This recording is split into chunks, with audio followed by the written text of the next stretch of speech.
Good evening, and welcome to the January 26, 2026 City of Farmington Hills City Council meeting. I'd like to call this meeting to order, and we always begin with the Pledge of Allegiance. This evening, we are going to be led in our pledge by Nico. Oops, I had it. Sorry, Nico. Nico Rushlow, sorry, who is a member of Troop 854, and this helps him complete a badge. I pledge allegiance to the flag of the United States of America and to the republic for which it stands, one nation, under God, indivisible, with liberty and justice for all. Nico, thank you for joining us tonight. Okay. Roll call, please. Council members Aldred. Here. Olaware. Here. Dwyer. Here. Knoll. Here. Starkman. Here. And Mayor Rich. Here. Okay, looking for a motion to approve our regular session agenda, please. So moved. Okay, we have a motion. Support. We have a motion and a second. This is a regular vote. All those in favor, please indicate by saying aye. Aye. Any opposed, same sign. Okay, we have two proclamations this evening. The first is proclamation recognizing February 2026 as Black History Month, which will be read by Council Member Starkman. Okay. Whereas the City of Farmington Hills is proud to recognize February 2026 as Black History Month, celebrating the many notable contributions that African Americans have made to our community, our country, and our world. And whereas we applaud the vast cultural, economic, political, and social contributions made by people of African ancestry who helped build this great nation, and we honor their valuable contributions to professional fields, including education, law, government, science, business, sports, the arts, and their brave service in the United States Armed Forces. And whereas studying our history and reflecting on the burdens of racial prejudice and stereotypes can open the door to innovative ideas and provide insight into building an environment in Farmington Hills that supports our continued efforts to combat racism, to strive towards racial equity, and to be a place of freedom, opportunity, and inclusiveness for everyone. And whereas we uplift our African American community leaders, business owners, and professionals, and promote the Black community as part of the rich tapestry of our whole inclusive Farmington Hills community. And whereas we join others in recognizing and celebrating African Americans' contributions, sacrifices, and bravery on their journey to justice in our nation, and work together to identify, develop, and implement solutions to further achieve equity in Farmington Hills, as well as promote unity across all individuals and communities throughout our city, regardless of race, religion, sexual orientation, gender identity, and any other expressions of identity. Now, therefore, I, Teresa Rich, Mayor of the City of Farmington Hills, on behalf of the City Council, do hereby proclaim February 2026 as Black History Month in Farmington Hills, and call upon our community, public and private institutions, businesses, and schools to honor the history and achievements of Black Americans and reflect upon efforts needed to create a world that is more just, equitable, and prosperous for all people. And I am presenting this to Ty Vass, the owner of the Farmington Hills Brunch Factory. Owner of Farmington Hills Brunch Factory and a Farmington Hills resident.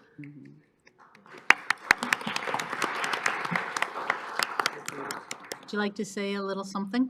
Yes. Good evening, Mayor. Good evening, council members and members of the Farmington Hills community. I'm truly honored to accept this proclamation in recognition of Black History Month. I want to sincerely thank the City of Farmington Hills for this acknowledgement, not just of me, but of what FH Brunch Factory represents. FH Brunch Factory was built with intention. It was built with long hours, big ideas, and a deep respect for community. We set out to create something different, something fun, welcoming, and high quality, while never losing sight of what matters most: fresh food, great service, and an experience that brings people together. What inspires this concept is Michigan itself. The factory theme is not about machinery, it's about craftsmanship. It's about assembly, care, and pride in what you produce. When guests come in, we want them to feel like they're building their own experience. Just like selecting options when buying a car, you choose how your meal comes together. We guide you, but we also invite creativity. That's part of the fun.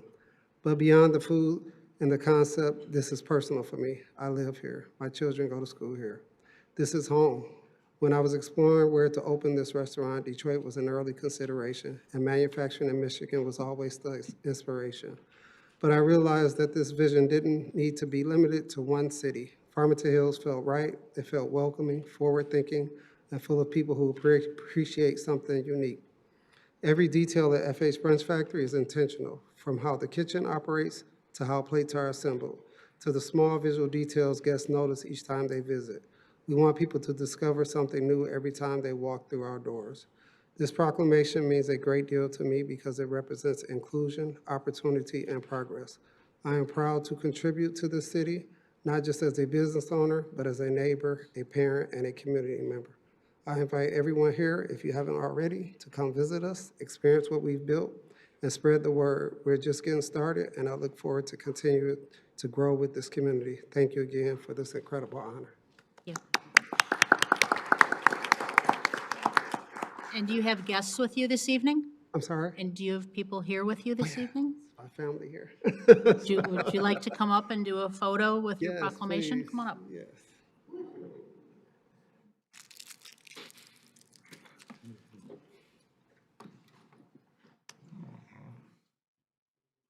Yep. And we'll come around you. But bring the family up. We've all been in your restaurant. We know it's a whole family thing. That's good. All right, we good? Okay. Great, thank you.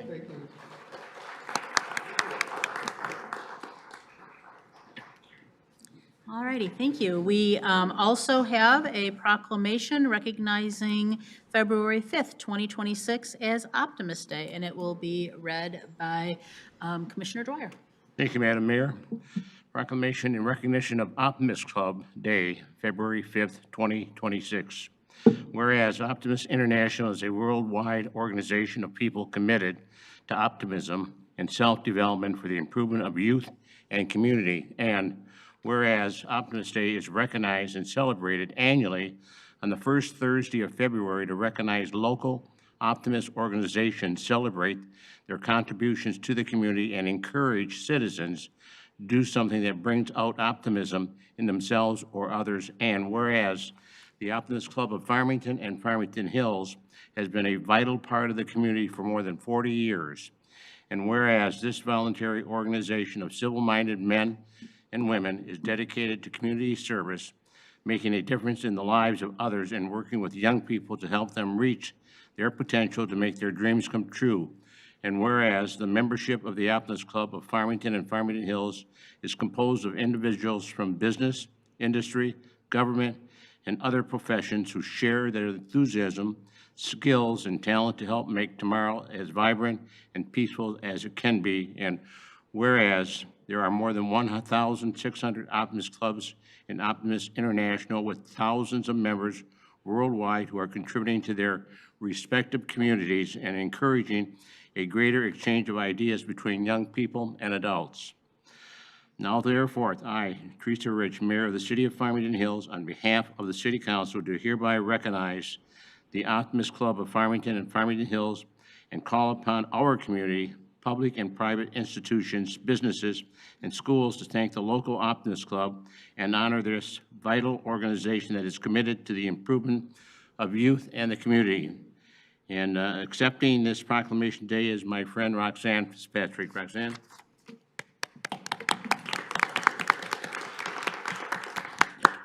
I feel this was set up, having him do it. Yes.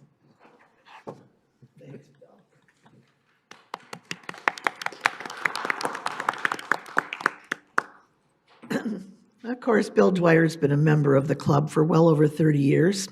Unfortunately, we don't see him very often. We invite him to everything and we say, please, Bill, come. If he walks into a meeting, everyone is aghast because we're all excited about it. But I've been a member of the club for 20 years, and most people say to us, I have no idea what you do, Roxanne. I know you're involved all the time, but what is Optimus?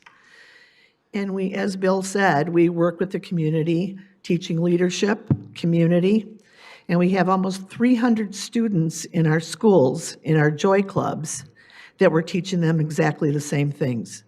Now, Teresa will probably be inviting you at some time, but the mayor of Farmington has come in and spoke to my kids, and he asked them a question: what am I going to do about the ambulance service?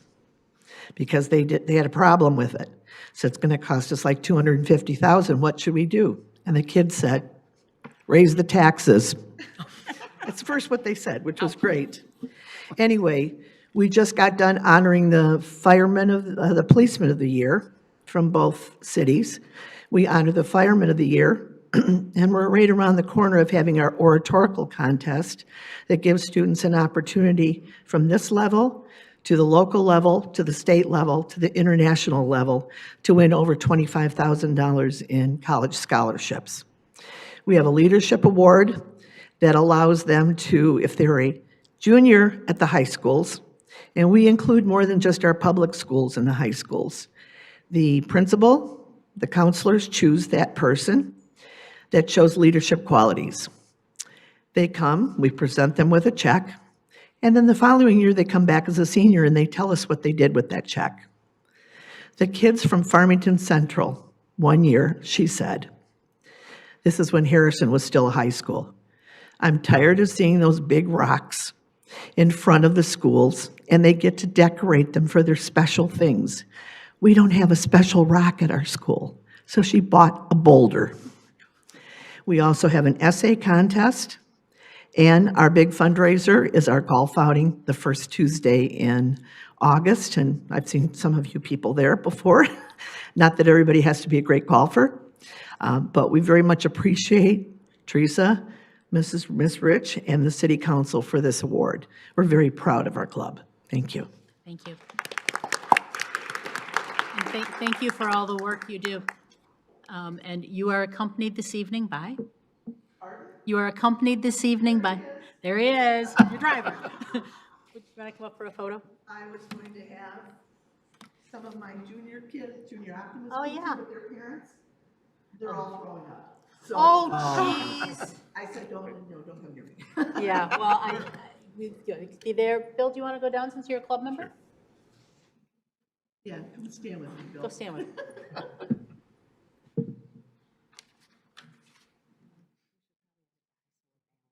Okay. Sounds good. Otherwise, all the women are on that side and the All right. men are on this side. So if you are under the clock, you are perfectly centered. So that it's balanced. I was going to say Yeah. yes. And I would be happy to come hang out Well, with your this is kids. going to be a shock, too. You're going to see a picture of me getting this award with Bill. Right? All righty.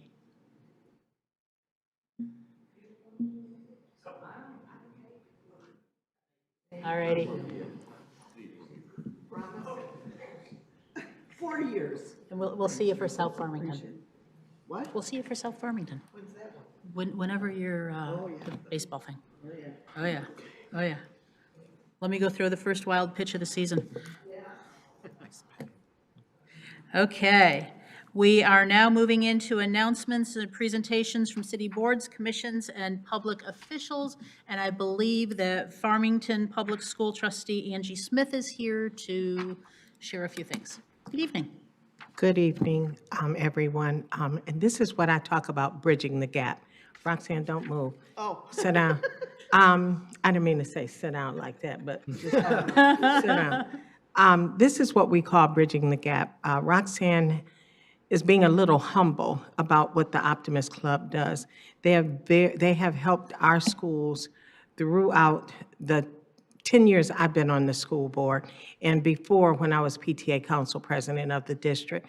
Roxanne deserves more than just a clap. We should be naming a building after her. But Roxanne has done some amazing things with our schools, and that's part of what I'm here to talk about tonight.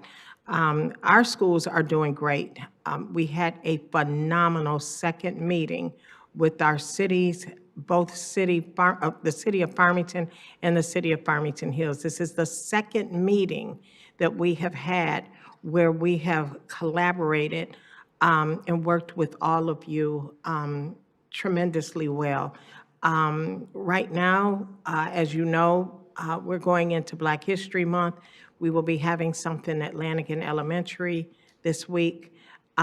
Many of you have showed up for things that we have had. This month is Board of Education Month. Many of you have probably seen the coloring book that Terry Weems made of all of us. I look pretty good as an AI, but we have a great relationship with all of you. And I want to thank you for coming out, putting your minds together and doing some things. Don't forget that March is Reading Month, so schools will be reaching out to all of you to come in and read. Again, I will be in costumes, so I will probably come in and present what I will be doing the month of March. But I want to thank you for a great, great meeting and collaborative minds working together, doing some things. And to Roxanne and the Optimist Club, they have not only taken care of all the schools, they have also included, when many people don't, Farmington Central. So with that being said, thank you, and I appreciate all of you. And that's pretty much it from the Farmington Public Schools. Thank you. Thank you.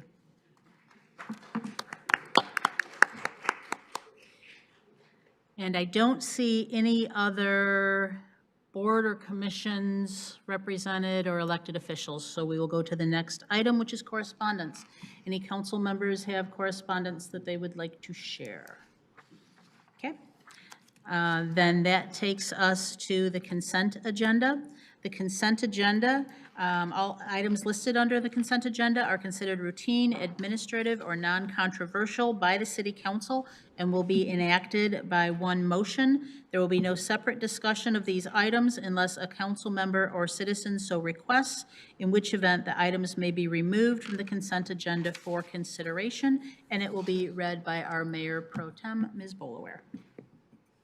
The consent agenda for January 26, 2026. Number 10, acknowledgement of second quarter financial summary and quarterly investment reports. Number 11, recommended approval of a wage reopener, tentative agreement with the Michigan Fraternal Order of Police Labor Council Dispatch, CMR 1-2612. Number 12, recommended approval of extension of the agreement with Crimboli Nursery Incorporated for the 2026 Spring-Summer Citywide Tree Planting Program, CMR 1-2613. Number 13, recommended approval of award of bid for emergency medical supplies and equipment to Bound Tree Medical for a 2-year term with possible extensions, CMR 1-2614. Number 14, recommended approval of award of bid to remove and replace carpet at the Farmington Hills Golf Club to Beckwith Floors of Farmington Hills in the amount of $29,669.20, CMR 1-2615. 15 is recommended approval of a request for employment under Section 10-01A of the City Charter for an aquatic attendant, CMR 1-2616. Consent agenda item number 16, recommended approval of rescheduling the City Council annual goal session date to February 11, 2026. Number 17, recommended approval of City Council special meeting minutes of January 7th, 2026. Number 18, recommended approval of City Council study session minutes of January 12th, 2026. And the last one, number 19, recommended approval of City Council regular session minutes of January 12th, 2026. Okay, thank you. Is there a motion? I move to approve the consent agenda as read by the Mayor Pro Tem. Thank you. We have a motion. Is there a second? Second? Thank you. We have a motion and a second. This is a roll call vote. Council members Bolaware, Yes? Dwyer, Yes. Knoll, Yes. Starkman, Yes. Aldred. Yes. Mayor Rich. Yes. Thank you. That then takes us to council member comments and announcements. Anyone have anything they'd like to share? I have a short one. Okay. Earlier, we heard the proclamation for Black History Month, and our award-winning Hawk is going to have a special Black History program on February 22nd at 7 p.m. with the wonderful Amun-Ra dancers and drummers. It's a very exciting, moving, very colorful performance, and if you have the time, it's an excellent outing just for you and your family, especially young children. Thank you. Anyone else? Yeah. Yes. Yesterday, myself and Mayor Rich attended India Fest at Farmington Hills Manor, put on by the India League of America, Michigan chapter. The event was fantastic. Many local leaders were there, and I think it was a beautiful way to really learn more about all the different ways in which the Indian community contributes to not just our city, but our state and our country. So just wanted to share that with everybody. Okay, thank you. Anyone else? Okay, I have a couple. It would appear that the date we had scheduled for the State of the Cities address, so it would have been Farmington, Farmington Hills, OCC, and Farmington Public Schools, was exactly the same night as the State of the County address was scheduled. And so in light of that, we're moving. State of the County is still going to be the 5th of March, and our tentative date right now is the 6th of March, so more to follow. This is a free event to the public. There will be a business forum from 4:30 to 6:30. There will be food trucks available, and then the speeches go from 7 p.m. to 9 p.m. So hope to see a lot of folks there. The Fueling Farmington Hills Task Force next meeting is going to be Monday, February 9th at 2 p.m. It will be held in the chapel at Narden Park Church, and our conversation this time is going to be on emergency preparedness. So this is a group where we bring together nonprofit, faith organizations, education, government, and interested citizens. If this is something that interests you, love to see you there. Walk the Hawk, next one, it continues to be on the second Tuesday of the month, 7 p.m. on the 3rd floor of the Hawk. And one of my favorite events of the year, as someone who just officiated her 136th wedding on Friday, is we do a vow renewal once a year at Valentine's. It is at the Longacre House. It's called Farmington Hills I Do Still. We're going to do it on the 13th this year. So those who have been married at least 5 years who would like to renew their vows, love to see you at the Longacre, but registration is required. Information's on the city website. So that's all I have. And that then takes us to the city manager update. Good evening. The city's warming centers are currently open and available to anyone who needs to utilize them, and they will remain open through the National Weather Service's predicted cold weather advisory, that currently being through the morning of Wednesday, January 28th. Should the cold weather advisory be extended or reissued later in the week, we will provide the community with an update to the warming center availability. Secondly, City Council will recall that at their November 28th meeting, a motion with respect to the future new activity center was made, authorizing the city manager to procure the necessary engineering and architectural services to develop the preliminary site and architectural plans. I'm pleased to advise that a comprehensive request for proposals was issued today on the Michigan Intergovernmental Trade Network, with those proposals being due on February 18th. I'd like to thank our department directors from Special Services, Public Services, Finance, and Purchasing for their combined collaboration to develop that extensive proposal. I will share an update after the proposals are due and received in February. Thank you. Thank you very much.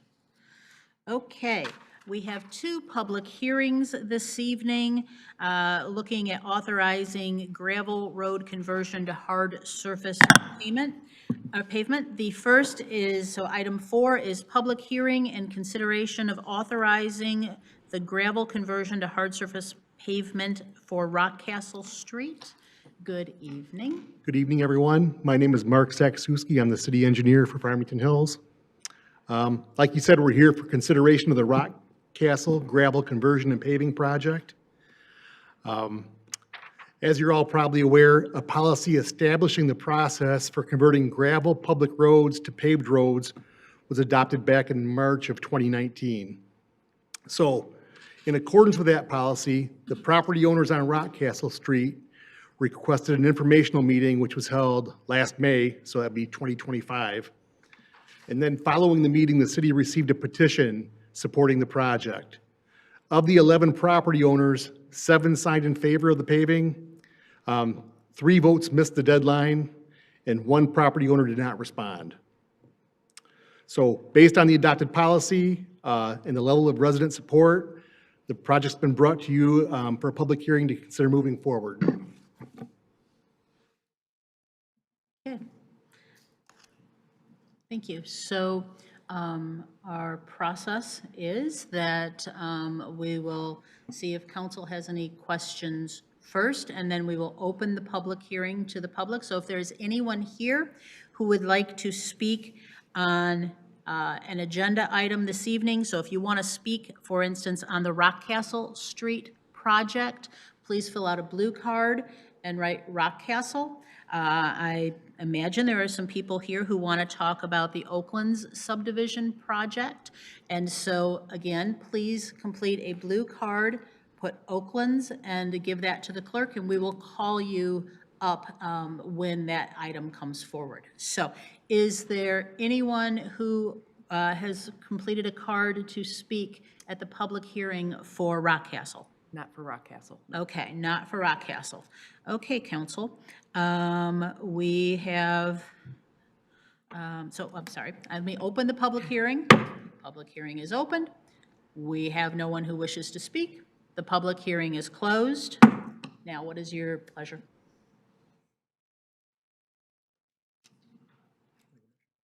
Yeah, I can make a Yep, motion. would you please? Yeah, sure. Yeah. Oh, I'll share with you.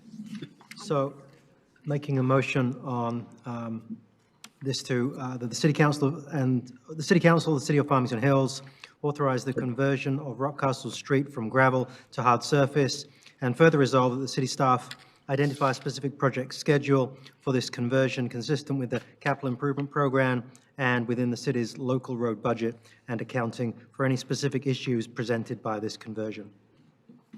Support. Okay, we have a motion and a second. Any discussion across council? All right, this is a regular vote. All those in favor, please indicate by saying aye. Aye. Any opposed? Same sign. Okay, motion carries. Item 5, public hearing and consideration of authorizing the gravel conversion to hard surface pavement for the Oaklands subdivision. And so, Mr. Sakuski? So, like you said, next up, we have the Oaklands gravel conversion project. This one might not be as quick as the last one, I think.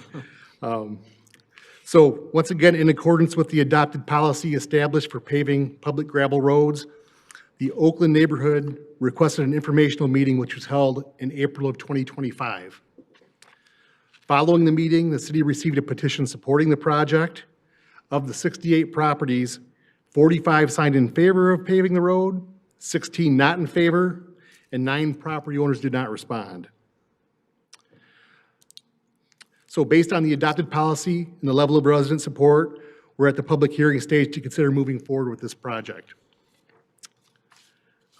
I understand there are some current concerns over the impacts of the proposed paving. Would you like to discuss some of those now, or would you like us to take questions and respond?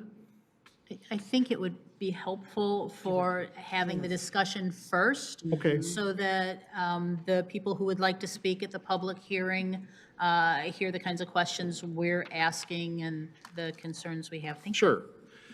So it's very important to us to provide a safe and sustainable roadway. So there's certain standards we have to meet to make that happen. So for instance, beyond pavement, we need good drainage. So to start, our typical city standard for a local road width is 22 feet. This is a recognized standard. It's supported by AASHTO, which is the American Association of State Highway and Transportation Officials. So we've had good luck with this cross-section. It's typically well-received, it operates well, and that is what's recommended by AASHTO. Now, that being said, there is some flexibility in lane width design standards when you're looking at low speed, low volume, low density areas. And that's pretty much what this is. It's there's not any through roads. It's large lots. I think they're mostly acre lots or larger. So with that in mind, we could reduce the lane width to 9 feet in each direction. Now, that would be the absolute minimum AASHTO standard. That is the minimum to allow two-way traffic, or if you have something stopped in the roadway, like another vehicle, to get around it. So if you think about that, 2 9-foot lanes, that's about the width of 2 parking spots. There's not a lot of extra clearance there. So, what I want you to keep in mind is, even with that 18-foot road width, so say it's a ditch drainage, the 18-foot wide road is where we start. You need at least 1 extra foot of base aggregate outside that footprint to support the edge of the pavement. So now we're about 20 feet. Then if you have a 1-foot deep ditch on each side, that's about 6 feet on each side, so we're at 32 feet to build that minimum width roadway. And I know in some of the correspondence that we saw a lot of questions about curb and gutter projects, and they mentioned the neighborhood to the west, which is predominantly concrete curb and gutter. So in that instance, that particular road is 27 feet wide. So to build a similar road to that 27-foot wide road to the west, we need that 27 feet to start, plus 3 to 5 feet behind the curb to install storm sewer and or edge drain, and just to work, because you need to form that curb and possibly run the paving machine over it. So it's a much wider cross section. If we minimize the lanes and went curb and gutter, so we have 18-foot roadway again, 2 feet of curb on each side brings us to 22 feet. Typically, we need 5 feet on one side for storm sewer and 2 to 3 feet on the other side to work. So now we're at 30 feet.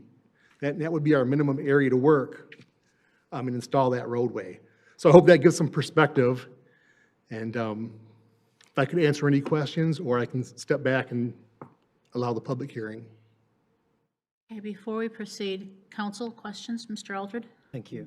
Yeah, so just to, I think, just understanding what the options are, thank you for laying that out. I think what you're describing there is that the minimum width road that would be acceptable would be an 18-foot road rather than a 22-foot road. And then if you went to a curb and gutter, it would be then a total width of 30 feet. Well, which included all the work that would be done. Right. The pavement itself would be 18 feet plus 4 feet of curb. Right, plus curb. But then there'll be some, obviously, excavations, part of the construction process in order to lay the underground water, Correct. drains, et cetera. And that's 30 feet. That would be the total 30-feet construction area compared with what it would be if it was full-width road with ditches. That would be more like 44 feet. Would that be right? Well, so if we went with the typical 11-foot lane, it would increase from 9 to 11. Yeah. So it'd add 4 to 5 feet to the width. But if you go for ditches as well, if you went for like the maximum, you would be. I think the ditches, if you add everything up with the minimum lanes, is 32 feet. So if you added 2 feet to each lane, it would be okay. or more. Is there any reason why 36. we couldn't do curb and gutter throughout? We can. You can? It's expensive. It's probably $1 million option to add curb and gutter to the entire project. Million to the whole project? Probably, plus or minus. Okay. And then I think the other comments that I've seen is around the, some residents seem to feel like the impact to their properties was not properly explained as part of the process of getting approval for this. Was it explained? Yeah, so that's my question. How? I was not at that informational meeting, but I read through the brochure, and it seemed like the impacts were discussed and there were pictures shown. We're very sensitive to that. A lot of the time we get the reputation of being tree cutters or wanting to remove vegetation, but that's not really the case. if it were perfect, I wouldn't have to ever touch a tree, and we'd be fine with that. But so we know how sensitive of a topic that is, an issue that is, so we really do try to bring that into the informational meeting. Okay. All right, thank you. You're welcome. Dr. Starkman? Yeah. So as someone who is, who is not an engineer well-versed in much of this and trying to understand, most of the correspondence that I've received from community members has been about like using valley gutters rather than ditches, but it seems like the majority of people are still in favor of like the change to proceed. What are the differences, I guess, between like a valley gutter and a regular ditch? Well, I think the valley gutter is curb and gutter, and Okay. what I think they're asking for. Okay. So the difference is, with the curb and gutter road, you need to have your road low enough to capture drainage from the right-of-way into the road. You need to build a consistent storm sewer through the entire project to tie the catch basins into, and that is quite expensive. So that's one of the issues. With respect to the width of the road, when you're all said and done, your curb and gutter road would be 22 feet wide. Your ditch drainage road would have your 18 foot of pavement. It would have typically a 1 to 2 foot gravel shoulder covered by topsoil. And then you would have, depending on the depth of the ditch, a front and back slope that could be 6 to 10 feet typically, but if it was, say it were 2 feet deep, it's a 1-on-3 slope. So it would be almost 12 feet of ditch. So does that make sense? Yeah. I know I said that very quickly. No, that's okay. No, I'm sorry, my brain is not as So the as deeper the ditch, the well-versed more in room it yours, Mark, needs. sorry. Yes, no, that is helpful. Thank you. Appreciate it. Ms. Knoll? Just to clarify, so assuming going with the 9-foot road, or 9 foot each lane, so 18 foot.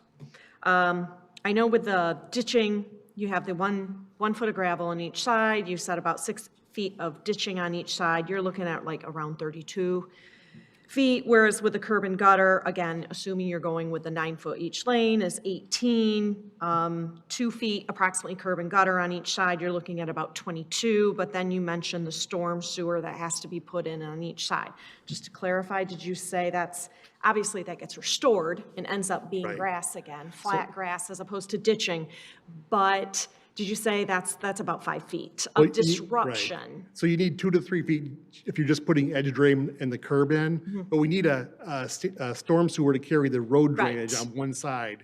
So typically on that side, you need 5 feet, maybe even 6. But that only has to go on the one side. So that's how you get to actually, you're not quite at 30 then. If you're 5 to 6 feet, you're probably more at like 27, 28. Let's see. Because you have the 18 plus 2 on each side makes 22. Correct. Plus add in the 5 and 3. 6 feet, 28 feet at the moment, yeah. I get 30, but It's 30. I thought you said 5 for the storm sewer and 3 for something else. that's 8 plus 22. 30. No, you said 5 for the storm sewer, 5 or 6. But there was From one something side. else. And then 2 or 3 on the other. So 3 on the Okay. other.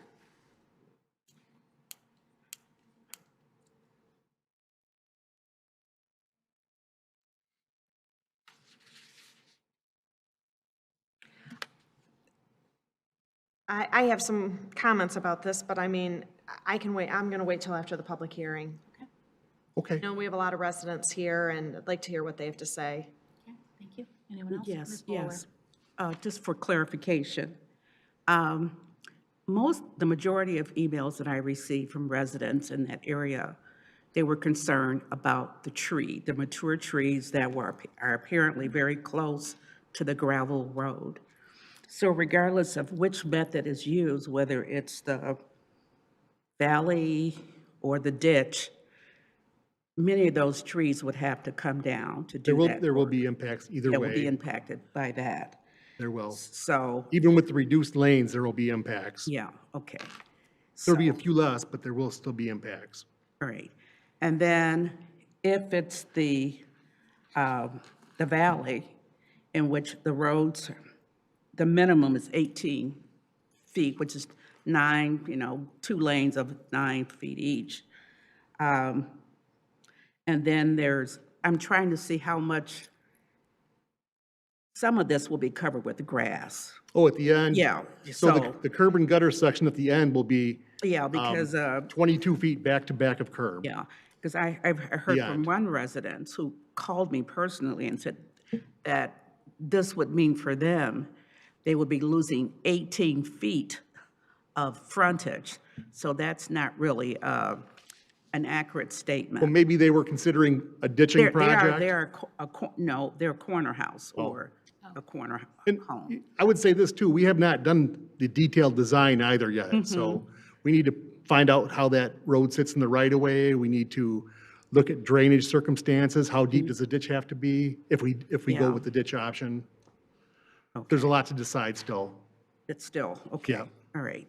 All right, but those were my main questions until I hear from Okay. individuals, yeah. Anyone else? One other. Yeah, go ahead. I'm guessing we haven't done a road like what I'm going to propose in Farmington Hills before, because I haven't seen one, but I'm wondering if in some communities, they actually do two different construction methods in one road. So in the northern, because everything flows north to south, at least here it does. So are you aware of roads where you actually, at the north end, do the curb and gutter and transition into ditching? I'm just curious if that's ever been done. Well, so there are transition points in almost every job because we like to curb the intersections even when we do a ditching project. Yeah. Because that channelizes the turning movements and keeps people from cutting the corner. So yes, you can transition. So it might be possible to do some transitions like that depending on the properties. Because there is a variety within the road from the north to the south as far as where the trees are located and the historic homes and so forth. Well, if that 2 to 3 feet of difference in the ditching to the curb may help with something, I guess we'd consider that. I don't know if I'm just throwing that out there. Sure. So my question is just if you could walk us through process before we start the public hearing. So if, for sake of argument, we approve something this evening, well, let's start with, if we don't approve something this evening, then this project does not go forward at this time. Correct. Okay. If we were to approve something this evening, then what happens next? Because I think from what I read, we're still 3 years out from anything being built, and there's still a lot of conversation and drawing and negotiation that happens. Is that correct? Well, so our next step would be design. And the question would be, what budget year do we put the project in to see when we start that, I guess. Right. So we have bid of stone on the docket for next year. Right. The following year, we have Rockshire up by Orchard Lake and 696, that neighborhood. So it would be the following year would be the first year we could possibly do that. So that'd be 28. And this is a pretty big project. So it's, it's approaching $4.5 million with the curb and gutter if you go that route. So I don't know if we'd be put in 1 year or possibly 2 phases. I'm not sure how we tackle that, but yes. So we would probably the year before start design in 27 if we were going to do it in 28. Once we had the design substantially complete, we'd have an open house. We'd have the residents in to look at their property and give us feedback. And at that point in time, would it still be able to be stopped? That might be a question for you. So it would be approved at the council level. Right? Yeah, if I could. Please. Sounds like a legal question to some extent at least. I usually think, are. I think the process would still involve the approval of a contract by city council. So if at that point, city council decided it didn't want to approve the contract, it could do that. Part of the reason, I know not all council members were here when this policy was adopted to put this into place after SADs for roads were eliminated and everybody decided to pay taxes for it in the city, which is great. Part of the idea here was to gauge and be sure that the community involved, the neighborhood involved, supported it, or at least a majority of it, to give you an idea of whether it was worth going forward with expending a lot of money on all the engineering and design and reserving CIP and capital expense space and timing on your planned projects. You know, you only have so much time per year to get things done. All of that, before you go and make that commitment on the city side to you, the council, when it adopted this policy, set this up this way as, you know, to find out exactly what the community and neighborhood involved felt like. Your policy says that the petitions are not binding on you. You don't have to approve it, just so you're aware of that while I have your attention. I don't know if that was mentioned, I can't recall, but you're not required to approve it, and you're also not required to not approve it if there's not 50%. Here you have over 50% at the second go-around. You had over 60% at the first go-around. So you're positioned for staff to bring it back to you. But you're right, there is one more stop before city council at least. If not, some of the CIP planning you might see that as well in the future. And then Mr. Aldred. So typically, the process requires 2 votes. And we still need to hear from the residents.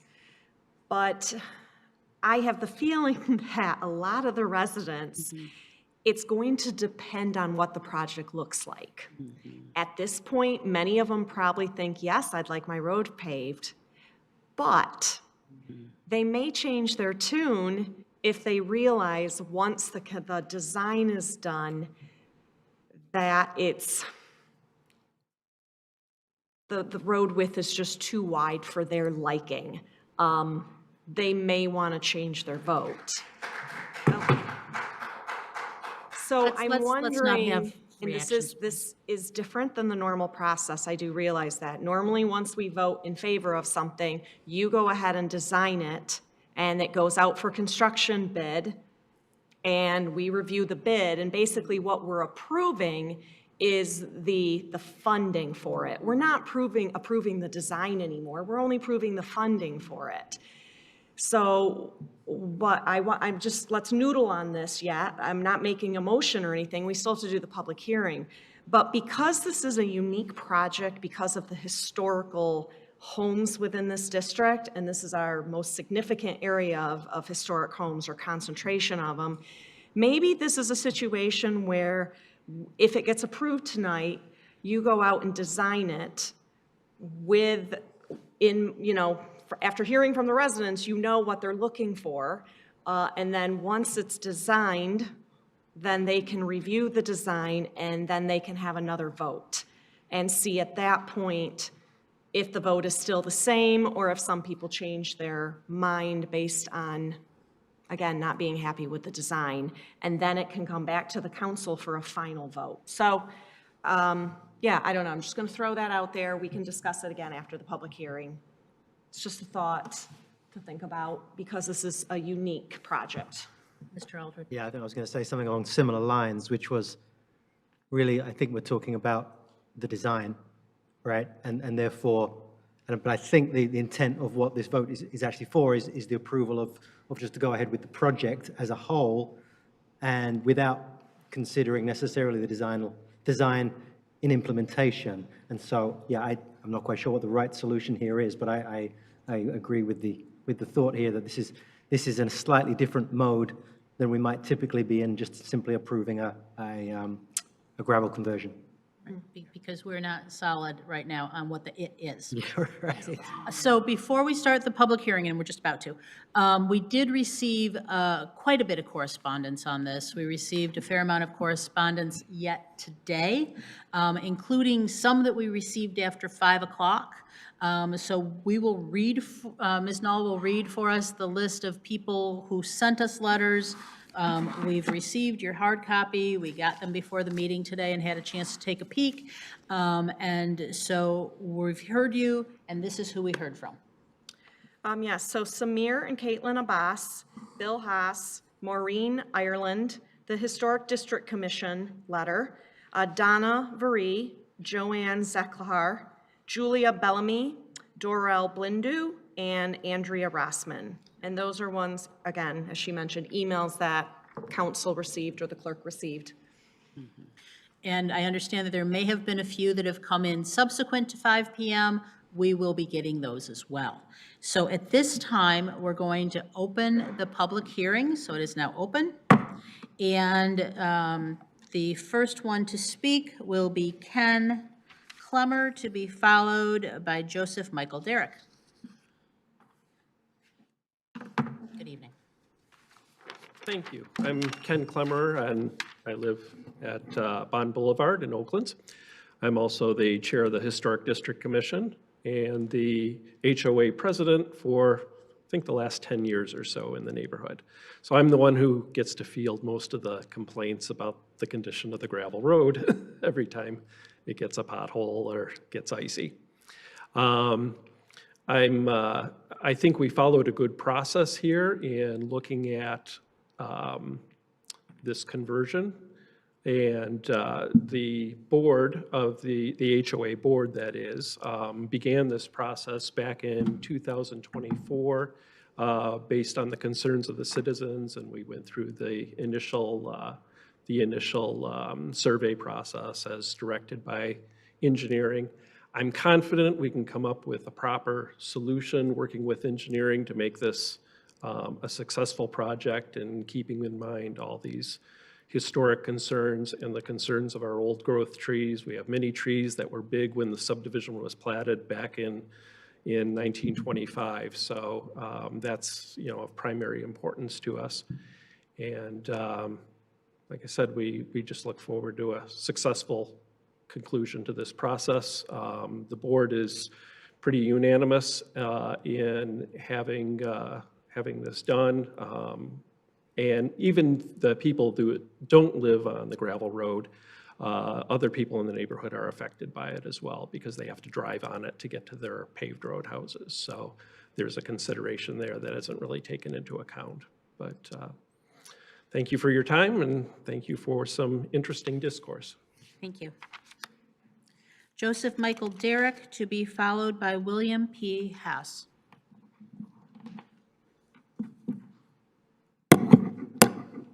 I've got to do this really quick. I normally don't, I can talk for hours, but anyway. I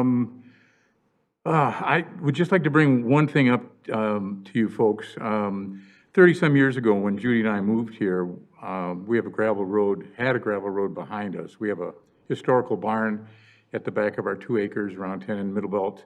The road was gravel. I knew no one in the neighborhood yet, and a gentleman came over as a neighbor, and he said, were you aware of this petition to pave the road? And I said, no, I'm not. And he said, well, you are technically on 3 lots. We're on 2 acres. And he said, you have 2 votes. The people that were passing around the petition lived at Middlebelt, at the end of the gravel road, which didn't cause any dust for them. I believe the husband was a developer or a builder, and they had a lot next to them that they wanted to sell. They were not, the lady of the house was not very nice. She leaned on people very badly, got people to sign her petition, wanted to make sure I didn't know anything about it.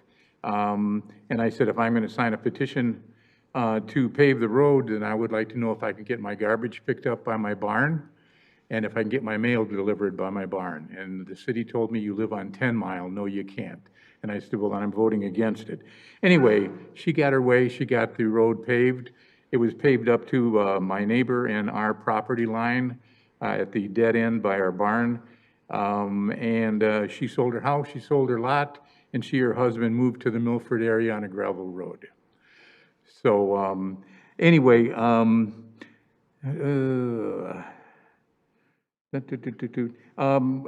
thing I want to talk about, once the road was paved, when there was a jam up of traffic at 10 Mile in Middlebelt, people thought they could cut through Omenwood and get past it. So this road speeding increased and cars came flying down, many of them sometimes swearing. Large trucks with trailers would come down. They can't turn around there. The city put a barricade up by our barn because our fence was always getting hit. Our barn is now historical. We've put over $40,000 into it to renovate it, and it was just bad news. In regards to ditches and things, farmers have ditches. I've got a ditch in front of the house. A ditch is the best thing to carry away stormwater, no matter how little or how big. It always works. Storm sewers, I lived in St. Clair Shores. Every time we got a little bit of rain, everybody's basement's flooded.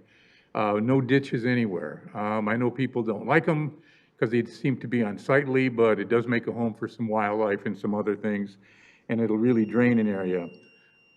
Thank you, Mr. Derrick. The large trees should be saved. They're a remnant from the old days. This subdivision looks a little bit like a piece of Greenfield Village brought and put in our city. I've been there. I've been at the Clemmers house. And since nature can't speak for itself, that's why I'm here tonight to speak for the trees. I would like to see this area remain as it is. Thank you, Mr. Derrick. Thank you for letting me speak. William P. Haas to be followed by Julia Bellamy.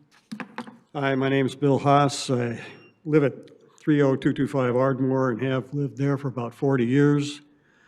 I'd like to be part of the team from the subdivision who interfaces with the city on the design details. I'm a retired engineer. I've been working with Rick Kay on this, and we would like to be involved in giving any direction to the city engineering department on what the project looked like going forward. And Valerie, I like your proposal of holding off on approval of this until we have further information, further definition of the design, and we can work with city engineering, the new engineer, and come up with something that's probably acceptable to most of the people in our subdivision.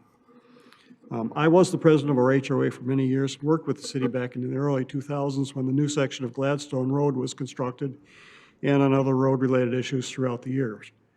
Some of our concerns with the design of this project relate to the small right-of-way and short front setback from the road that these homes have that were platted in the 1920s. Using the standard road construction design, the full width of the 50-foot right-of-way would need to be used, but this is still insufficient to construct the road to that spec. Large sections of the project area, or about 60% of the properties, currently have no ditching and never had them. This change from a current 19-foot wide gravel road without ditching to a 50-foot wide road configuration that includes a new 14-foot wide deep ditch on each side will have a significant impact on the character of those sections of this neighborhood. A 2-foot wide valley gutter, which is an alternative to ditches, has been used by the city in many other gravel road conversions and is desired for these locations as it is less intrusive into the front yards and would retain the nice flat front lawns that we have and much of the landscaping that is currently there. This gutter design was used in our sister subdivision to the west, Canterbury Commons, which was originally platted and part of the Oakland subdivision with the same dimensions. They have no ditches and the same small right-of-way width and short setback to the homes. Other sections of our subdivision also are concerned about the impact of the new, wider and deeper ditches that would replace ones that they may have already in front of their homes, removing landscaping and further intruding into their front yard. Tonight, I'm requesting the City Council direct engineering to construct portions of this gravel road conversion with galley gutters to preserve the original character of the neighborhood. Thank you. Thank you. Julia Bellamy to be followed by Rick Kay.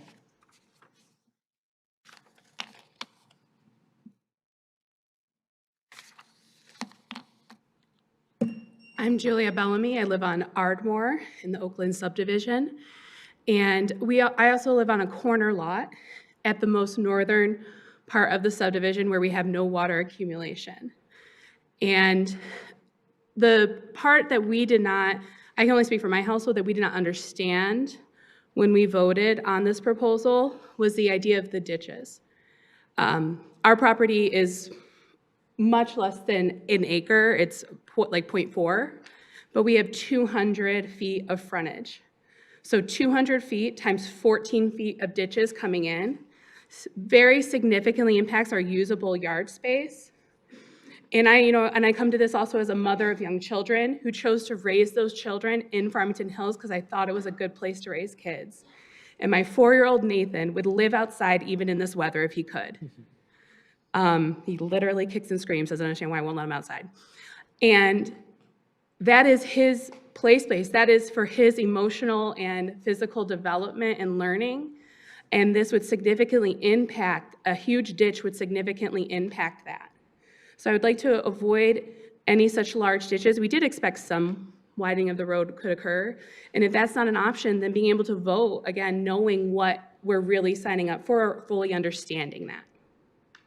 Thank you. Thank you. Rick Hay, to be followed by Susan Hershen. Good evening, I'm Rick Kay. I live on 29915 Greenboro Street in this lovely city. I am co-author of the document that I sent to the board here with Bill Haas, listing out a lot of things that we've been working on since the very first meeting. Worked closely with Dayton Emerson, the civil engineer, on getting a lot of that information and data and understanding the set rules of putting in a road and what it entails and with the ditching and everything like that. So I'm not going to get into any other specifics other than I want to just repeat again, using the design of the road as it sits black and white in the book is going to erode a lot of usable frontage on everybody's home. And if you have a ditch, requiring a ditch, it's going to be even more than it exists now with those who have ditches. Our homes are set back on average of about 40 feet from the right-of-way versus other homes and layouts that were done later in the 20th century that are set back about 60 feet. So if you lose 14 feet of your front yard from 60 feet back, it's a lot less noticeable than when you're at 40 feet and you lose 15 feet when the road widens up. A lot of the stuff we looked into, Bill and I, working with the civil engineer, as well as Bill did a lot of work on looking at other projects that were done. Some projects were just, it was repaved at 22 feet, and that was it. And the original ditches were left alone. Others did follow around and did some moving of the center line to maintain some trees. And so approaching it with a narrower road, not putting in ditches where they're not needed if we can get away with something else, because north of Furwood, I think all of those homes are flat, no ditches. And south of Furwood, there are a lot of homes, including mine, that either are flat or have just slight swells. So to come out and lose easily 10 more feet of your yard and then we would end up having 2-foot plus ditches and spread it out to max out the 50-foot right-of-way, would really eat up a lot of our usable front yard and our, the perception of an open, long front yard, considering our setbacks are much shorter than a lot of other larger subdivisions like we have. We might have 3/4 acres or an acre lots, but they're sitting 40 feet to the 50-foot right-of-way versus 60 feet back. So with all that in mind, I voted no in the first run around, I voted no in the second go around, but it's all caveat to what is the design going to be and how much of effect is it going to be. So I'm looking forward to what the design would be. Thank you very much. Thank you very much. Susan Hershen, to be followed by Andrea Rossman.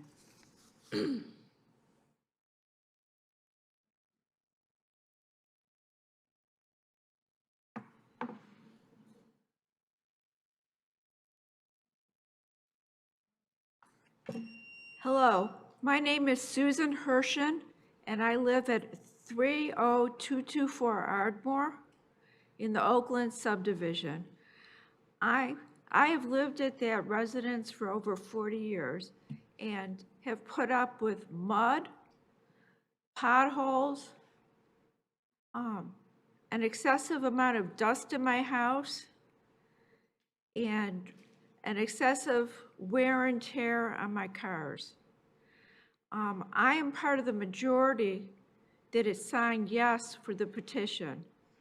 And I know a lot of people who are in favor of the road paving have not made it to this meeting because they figured it was a done deal. We're not always the loudest. We don't call City Hall. We don't contact everyone of the board. But, you know, of course I would like the curbing rather than the ditches, but I would like the road paved once and for all, Because I think as long as there's someone who wants to protect a tree, they're going to have the ear of the council. Thank you. Andrea Rossman, to be followed by John Budrus, and that is the last card I have. Good evening. Hi, how are you guys? I guess my main point is that yesterday I was walking around and I talked to a resident, and I was explaining to them a lot of what they did not know. And there was a bit of a language barrier, and I did end up writing a letter based on what they wanted to say. And they did not know that their tree line was going to be taken out. So they did not know this. Someone came to their door with a petition, and in the petition, it reads that they understood by signing this petition, we acknowledge that we have read, understand, accept, and agree to abide by both the city's policy for conversion of gravel public roads to paved roads by petition and the policy on the right-of-way obstructions and improvements. So if there is a language barrier, how did they know what they were signing? And we have a very diverse community. And I heard tonight, you guys kind of don't really understand what this entails. We don't understand what this entails. So I think that I would urge you guys to vote no, and we can always come back and revisit this. We can do a correct vote. This packet that everyone has here, these people did not get this packet. Most of the people who did not come to the engineering meeting did not get this packet. They have no idea what they voted for. Someone came around, there was no policy. I was asked if I supported it. I said no. I said, no, I'm not signing a petition. At no point was I given that policy. I did not read it. I did not know what I was about to vote for. All these residents voted for something they do not know what they signed. They did not get this packet. This was given out at the engineering meeting to people who came, which was most of us who voted no. So we're the only ones that have this. And I urge you guys to vote no today and get this done correctly, where everyone knows what is going to happen so we can go back and vote. I live in a historic home. I had no idea the historic committee was supporting this. I don't support it. And he has a 200-year-old tree. I have 2 huge oak trees. His tree will die if this is done on Ardmore. You know, if the north part is done and our street is left alone, I moved here. I was in Southfield, and I was standing in front of them fighting development, and I moved because they were building a conference center by my house. And here I am again today with a historic house on a beautiful road. I urge you to drive down there. And I cannot believe I have to fight this again. And especially on such a historic street where there's so much loss and people don't understand what they voted for. I would urge that you vote no today and do this, have them do this correctly, where they walk around, they are given that policy. Everyone should read that policy. They should know what they're voting for, and they should be given this packet and know what they are voting for. You only have 50%. That is not a lot on a project that is going to cause permanent damage that we can't come back from. Thank you. Thank you. John Budrus.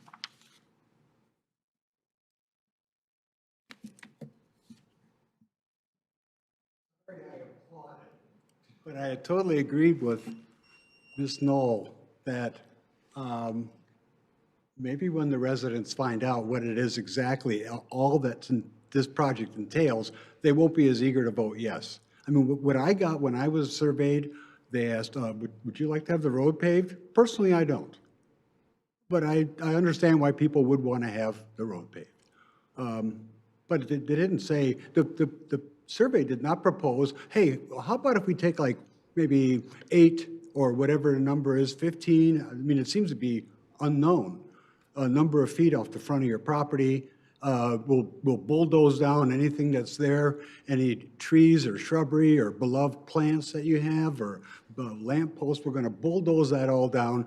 Oh, and by the way, we'll pave. How many people do you think would have voted yes for that kind of a survey? I think very few. But that's exactly what's being asked for here. I've got limited time, so I'm just going to throw some bullets at you. I disagreed with that the gravel roads are unsafe. I live both on gravel roads in north of Romeo. I found that when you hit the brakes, you ever get that sickening feeling when you hit the brakes coming up to a stop sign and you just go slide through because there's ice on the road? You don't get that on a gravel road. I think there are going to be more accidents and maybe people running through intersections. So I'm going to just throw out a couple bullets, a couple ideas. I don't think that people were informed. I think that you should vote no and then reintroduce this whole project to people with all the facts. Don't hide anything on them. I also wonder, what is the problem that's trying to be solved here? Is there a problem here? I don't see a problem. This neighborhood's been here for 100 years. It's a wonderful neighborhood. And suddenly there's a problem here that needs to be fixed. Millions of dollars need to be spent. People's lawns need to be destroyed in the front. For what? To fix what kind of problem?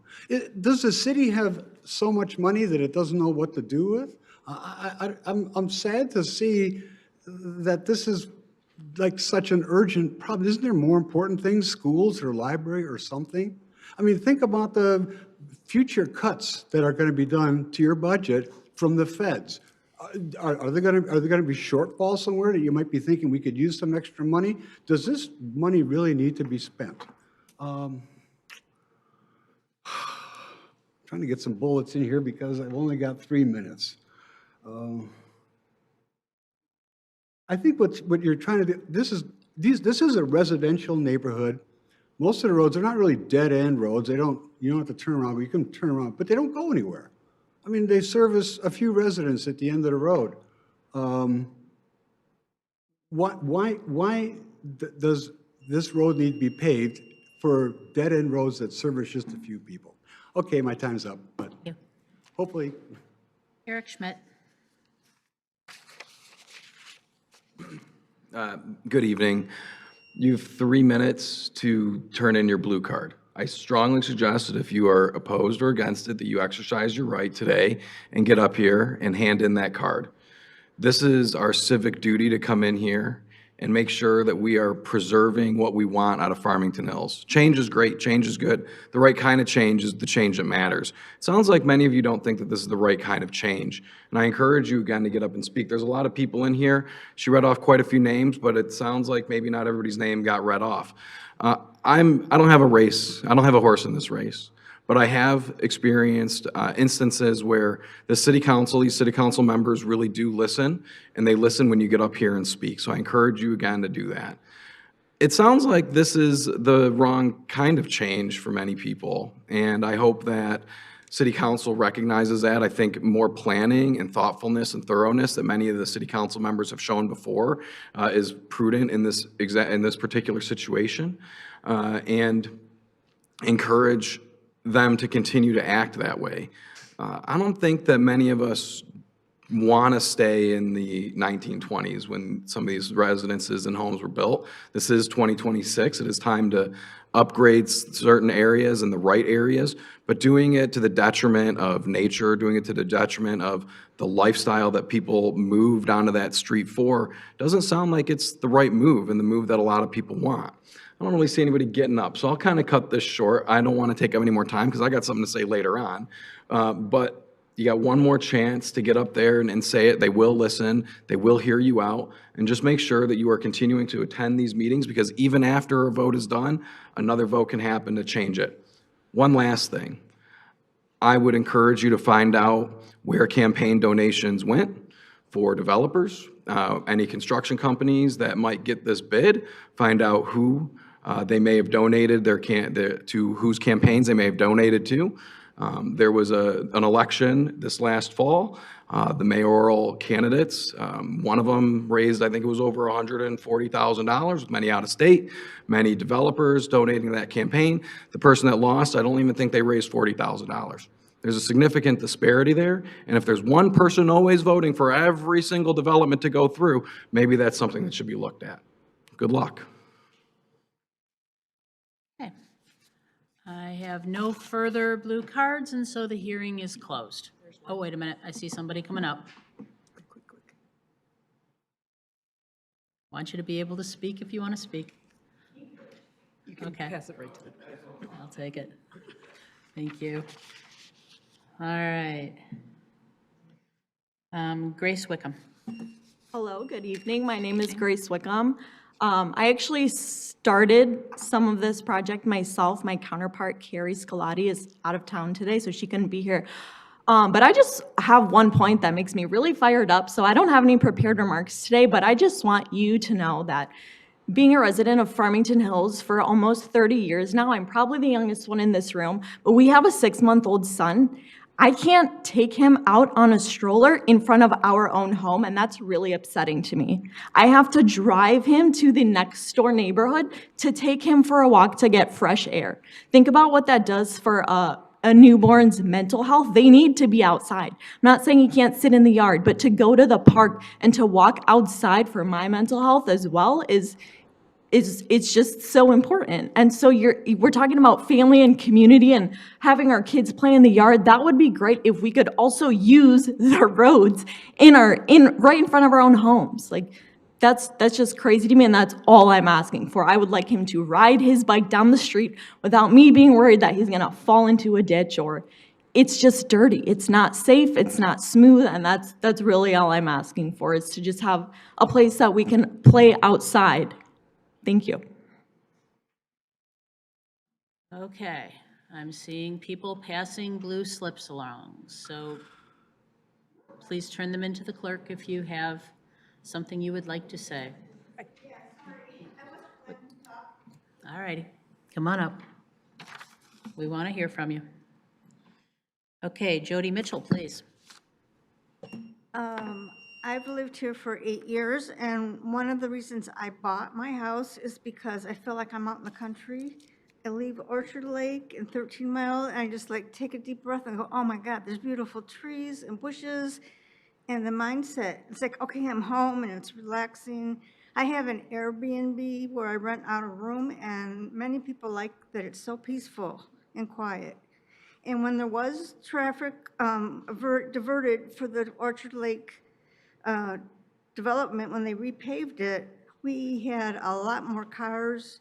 That scared, we're very fast. We had to call the police, I don't know how many times, get people to stop at the stop sign and to slow down. So I don't want you to think about the people who bought this house, these houses, because they want to live in this environment. Thank you. Thank you. Okay. Everybody who's wanted to speak spoke? All right. Oh, there comes. Okay. Please fill out a blue card after, though, please, so that we have you in the record. Yeah, that's fine. Okay. Name, Yeah, so- please. What's that? Your name, Oh, please. Doug Wickham. So I've lived in the neighborhood for 4 years now. And I would say, outside of a lot of the points that people have made, and by the way, this is for the paving of the roads, I think the two main points I want to hit that I haven't heard is, one, all of the inlets into the neighborhood are already paved. They're paved for maybe 100, 200 feet into it. Some of them are even, multiple crossings through. So it's kind of weird that it just wasn't finished at certain points. I know obviously there's additions to it. So it would just be completing it, matching it to the neighborhoods surrounding the neighborhood. The second point I want to make is that there have been some people that have come up here and spoken to the fact that a lot of the speakers have been against the paving of the road. And I would just like to point out that I think a lot of people that are in favor of this do not turn up to these type of events. They don't have much to say because they've already been convinced that they want the road paved and they don't really care how it's done. That's really all I got to say. So thank you. Thank you. Okay. Anybody else? Please do fill out a blue card for us. Good evening. Good evening. Joel Tompkinson. I will fill out a blue card. Thank you. I just want to say, I think I appreciate the civic discourse this evening. I attended all the meetings. I was curious about it. I voted yes on both of them. I felt like every time I came, I got information. It was helpful. I unfortunately can't speak to the language barrier, and I certainly wouldn't want that to be a hindrance for someone signing something that they don't understand. So I think that is certainly something to address. I have appreciated the whole process, that every time I've had questions, they've been answered. I could contact council members and you wrote me back. I'm in favor of the paving happening. I do think there was an interesting concept to noodle on, which is the design, but I really would like to see this paved. And I do want to thank the people who have put in a lot of the work. I have felt informed. I did show up at all the meetings, and I got the information, and there's been nothing to me that was shocking. I understood everything because I read it and I showed up. So I would like to see this project proceed. Thank you. Thank you. Okay, anyone else? Okay, with that, we're going to close the public hearing. Council. Yes, Mr. Dwyer. Thank you, Mayor. After listening to the residents, there's no question in my mind that you were ill-informed, and they should have done a better job, the city engineering, as far as informing you as far as exactly what this project entailed. So based on that, I would hope that engineering could meet with the residents and come up with a new design that would be acceptable not only to the residents but to the city. I believe it can be done. I understand your positions, and I'm going to be voting no. Okay, anyone else? Well, I definitely think that it would be helpful to have the curb and gutter for this project. It would reduce the width, and also, as many people mentioned, many of them currently do not have ditches, and that does really change the look and feel of your front yard if you lose over 6 feet, probably more, really, when it comes down to it, because those last couple feet sometimes are kind of unusable as well. So I do think if this project moves forward, it should be with a curb and gutter. You know, again, I'm not the engineer, that's you. If there are areas that are currently ditched, maybe where at the one area and the yards the homes are set further back and they currently have ditching, I mean, would it work to continue that to be ditching and everything else curb and gutter? I don't know. That's all part of the design process. That's what you're there to figure that out. But my only comment is I'm fine with the paving. I do think the majority of people, based on the petitions, I do think a lot of people want their roads paved. But I just think we need to be flexible as a city when we have older neighborhoods or we're doing these gravel conversions. It's a very different story if the road is currently paved or they currently have ditching and it's just a repaving, or maybe we're widening it by a foot or two. But this is a big difference and a big impact. So I can support the paving, but I just want to make sure we go with the curb and gutter for the most part, and that we work with the residents on the configuration of the road to, again, curb and gutter where it makes sense, and to save as much of the vegetation as possible. I realize we can't save 100% of it. That's just not feasible in reality. But if we could save some of the majority of the landmark trees, and we can work with the road configuration to shift it slightly if we can to save some trees, I think that would help preserve the character of the neighborhood and be, in my mind, I'm looking for a balance. Okay, because we have people in the neighborhood that are ultimately completely opposed. They don't want it at all. We heard from them tonight. We have people that want it no matter what. And then we have a lot of people in the middle, and I think the majority of people are in the middle. They do want it paved, but they want the city to try to preserve the character of the neighborhood. So that's where I'm falling down on this. Okay, anyone else? Mr. Aldred, Thank and you. then Dr. Starkman. Thank you, Madam Mayor.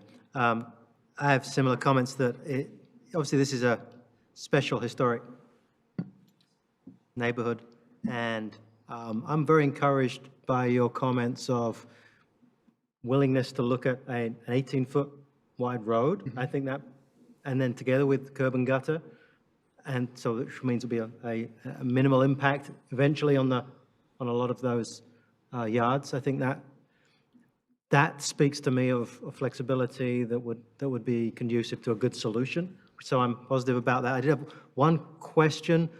I think one of the emails I received was around septic fields that might be out in the yards. would there be any concern about how the disruption of like putting the storm sewers in there, how that might impact residents' septic fields and et cetera that may be close to the road, given the short yard depth? And I heard something about that, and I don't know the details, so we're gonna have to investigate that. Okay. You know, technically, the septic field shouldn't be in the right of way such that it's an issue, but we're sensitive to that. We understand that's serving somebody's home, and they probably got a permit through the DEQ for that at some point. Yeah. But we really don't have a great answer till we get out there and really have hard survey and can see what the limits of the septic field are and what's happening. Okay. We'll do our best. Thank you. So I'm in a similar place that I think that, in general, I'm okay with moving forward with the paving. We've got 66% approval, and given the narrower road and design as to preserve as much of the character of the neighborhood as possible, I could see how it could still be done in a sensitive way. Thank you. Dr. Starkman. Yeah, I'm thinking on this issue along the same lines as Councilwoman Knoll. I did just want to clarify really quick, what is the process for disseminating petitions and talking to residents? Just because what I've been hearing is that it seems like some residents were either more informed than others, or if they went in like a certain direction with engaging in the process, I just want to make sure that I'm understanding. So I guess I would start, if I could just have one moment to say that we don't take sides in these situations. Sometimes it's portrayed that we are taking a side or trying to manipulate the votes, and we aren't. Absolutely. So we are very transparent from the beginning. We do a great slide presentation. It shows the ditching in the slides. It shows past projects we've done. And we mail that to every single person that does not show up to the meeting. So every homeowner got a copy of the brochure we presented that night. Yeah. So then the petitioning effort itself, Yeah. that's on the residents. Okay. So we have the meeting, we give them the information, and then we usually have a couple quarterbacks on the project that help with the petitioning effort. Okay. Thank you. Thanks, Mike. I appreciate that. Yeah, that helps. So I tend, knowing that information, I think that all of us up here, trust our engineers and our city engineers to do the right thing. They're extremely knowledgeable. And so I don't think that there is any, intentional deception of residents. So I'm going to stick up for them in that respect. I just consistently got feedback that people generally were fine with moving forward with the paving project. They were just interested in valley gutters. So if we can use I'm on the same page as Councilwoman Knoll, if we can make that happen. Sure, we can do my that. thinking, yeah. And there will be trees impacted, unfortunately, but Yep, there would we will be. do our best to minimize those impacts. Yep, that's. Mark, could you explain the two-step petitioning process, the initial petition and then the confirming petition? Sure. So it is a two-step process. The initial petition is, do you want information on this? Do you want information on whether your subdivision could be paved or not? So before we put together the estimate and we investigate it, we just want to make sure that there's a reasonable amount of people that want that information. And it can be yes or no, but they did pass that. So once we receive that petition, then we put together the cost estimate, we do some preliminary reviews and put together the presentation and slideshow to share and give a little more information. Okay. And so there's no commitment until the second petitioning process, and that is specifically for moving forward with the paving. Okay, thank you, I appreciate it. Else? I'm all set. Ms. Bullower. Yeah. These are always difficult decisions to make. I know that from the literature information that I received, over 60% of the residents on that area was in support of moving ahead with the gravel to pave project. Apparently, some of those individuals did not have the details for whatever reason. They didn't read it, they didn't attend the meeting, or whatever.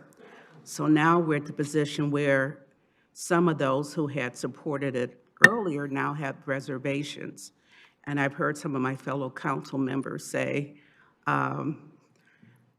you know, let's kind of proceed with the project and have engineering work with the residents. So, okay, that portion sounds good.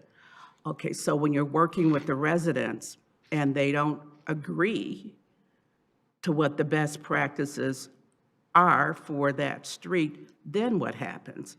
Is there a possibility at that point they could say, wait a minute, you know, I don't like how this is going, and can they stop the project?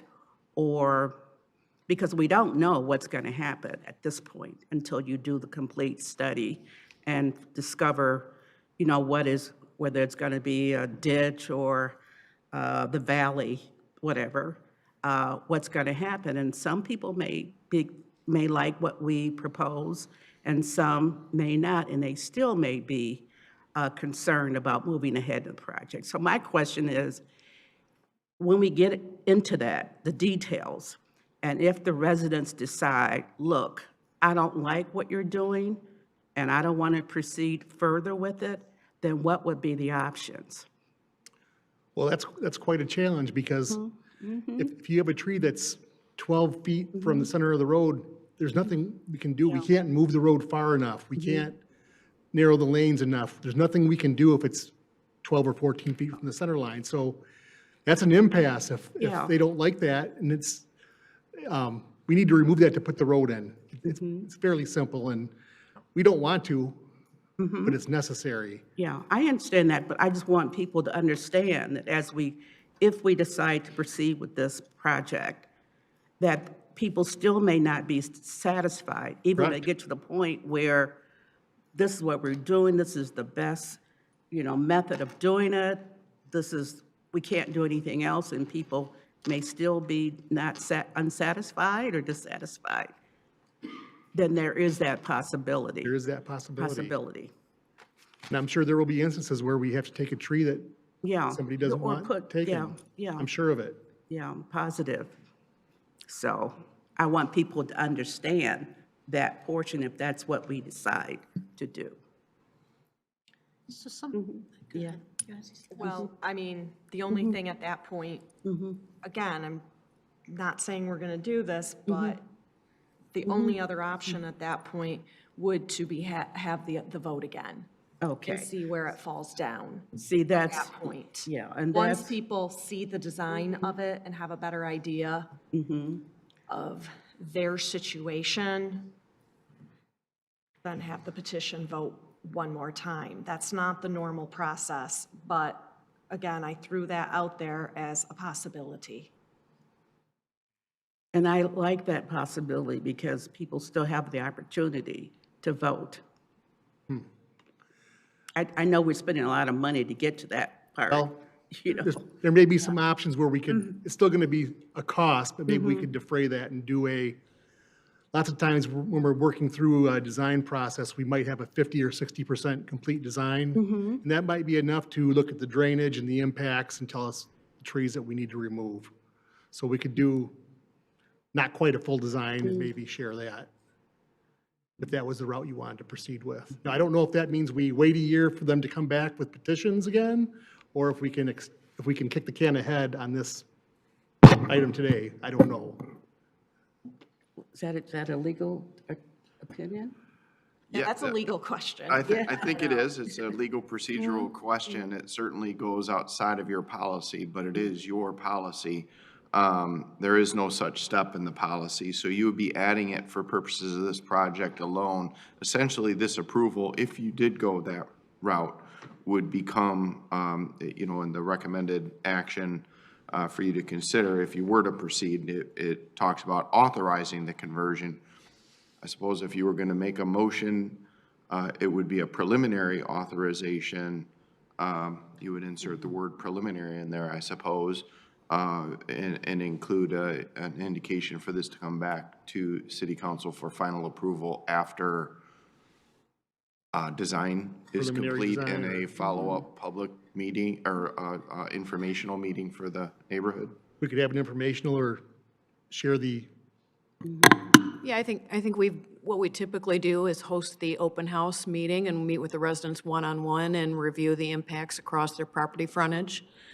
So perhaps at that time. But that would be if we're approved? I'm just trying to make sure I understand.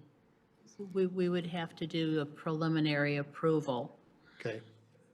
So then do the follow-up work showing where the impact would be. I do have a question, though. How much is the right-of-way? How deep does the city right-of-way go into these properties? And I ask this question because our street was repaved several years ago. And I had this beautiful bed of iris and all sorts of flowers in front and that I had worked on for 20 years. And you know, they were all seasons, so it had something in the spring and in the summer and in the fall, and I just loved that garden. And anyway, lo and behold, I learned that it was in the city right away, so it's gone. And you know, when the road was paved, that was taken out. And I was frankly shocked at how deep the city right-of-way went into the yard that I maintain. So I guess my question is, on average, how deep is the city's right-of-way? So on typical streets, it's 60 feet. This is an older neighborhood, and as such, it's my understanding it's a 50-foot right-of-way. So 25 feet from the center line to each side approximately. Okay. But not all the roads are centered, so. Right, okay. Okay. So what you're talking about with the gutter and valley or the ditch is still within the right-of-way? Correct. Okay. But with that smaller right-of-way, it's harder to shift the road again too, because you have utilities that may go on either side. Right. You need some access on both sides, so that tighter right-of-way does complicate it a little bit more. Okay. All right. Thank you. Yes? So just to clarify, so the proposal we're discussing here is to approve it provisionally for engineering work to be done, to have enough detail that could then come back to council for a further approval? Yeah, they'd first have to have a public meeting with the residents, so the residents could see Okay. the plans. And then bring it back to council? Well, so assuming that there's at least a 50% of That'd be a vote, residents okay. continue to want to petition us to spend, by the way, a whole lot of money, of taxpayer money, to do this, then That was it the would what- come back to us. Yeah, that was the clarification point. Would there be a vote? Well, Petition, it would yeah. be our motion. Okay. So it could include that, correct, counsel? I'm sorry? So our motion could include, just to verify, could include an extraordinary step that we've not done before, which is do some of the design work, offer the neighbors a meeting, see what the petition's signatures say then, and then it comes back to us. Yes, certainly. I mean, that would add in another petitioning effort following an informational meeting. So, you know, in your packet, you have a motion that says the city council, it's a proposed motion, that the city council authorize the conversion of the Oakland subdivision from gravel to hard surface. You could amend that to city council preliminarily authorizes the conversion of the Oakland subdivision from gravel to hard surface, subject to the city administration preparing design plans And a reaffirmation by the neighborhood. and a follow-up informational meeting with an additional petition from the residents submitted. Mr. Just so I'm Dwyer. clear then, so as far as petitioning the residents, in the motion, it would be all residents would be re-petitioned? Okay. All 60-something. Yeah, they get mailed the Okay. petition and they have to resubmit it. Mhm. No one has to walk around and collect signatures. It's a petition that gets mailed to them. And they have to return it. Further questions by council? Mr. Rushlow, did you have? Hi, good evening. Jacob Good Rushel, the DPS Director. Not to complicate things more, but one comment that Mark had made earlier and pointed out in our process for capital improvement planning. So this project, if it were to go forward right now, wouldn't be programmed to be constructed until about 2028 at the earliest. We normally wouldn't start that design process until sometime in 2027. So 2026 projects right now are already through design, getting ready to bid out. Pointing this out because that, just so the audience knows as well, and the residents here and everyone watching at home, the process to do that design likely won't happen for some time until we get through the projects that are already on the books now and constructed, and then we can start focusing on design for the next year's projects. Just want to make sure that was understood, and I don't know if that needs to be included in the motion as far as timing goes, but so that you're aware of the schedule. So basically, the conversation we're having now, if the vote says, let's do a something, then nothing happens with these good folks again until at least 2027, correct? Because I don't want them, I don't think any of us want them expecting they're going to see flags in their yard and, you know, things around, tags on their trees. Nothing's going to happen on this for at least a year. Yep, that's exactly why I Anyway, mentioned it. yes, regardless, if we were to approve it all, nothing would happen anyway until at least a year from now. Yes. Okay. Right, That was this my- just that was puts my them in the queue. Right. There's other projects in front of them. Right. 2 years. Yep, yeah, we already have 2 years of gravel conversions already planned before this one that's already been through this process and been Right. approved by council for Right. budget and all that. As well as the Rockshire project, Castle Right, you're from right, tonight. right, the other one that Correct. we, Rock Castle that we Yes, just that voted was on. just approved. Yellowstone's already happening, yep. Okay, clear for council? Would someone like to make a motion? Yeah, sure. Okay. I'll make a motion that the city council, City of Farmington Hills, authorize the preliminary conversion of the Oakland subdivisions from gravel to hard surface, subject to the city preparing a preliminary design plan, holding an informational meeting for the residents, and the residents repetitioning, or the residents sending in, having the opportunity to send in the petition. Further resolve, the city staff identify a specific project schedule for the conversion consistent with a capital improvement program and within the city's local road budget, and accounting for any specific issues presented by this conversion. Once the preliminary study is done, the preliminary design plan is done, the informational meeting is held, and the petition is reissued. Does that sound good?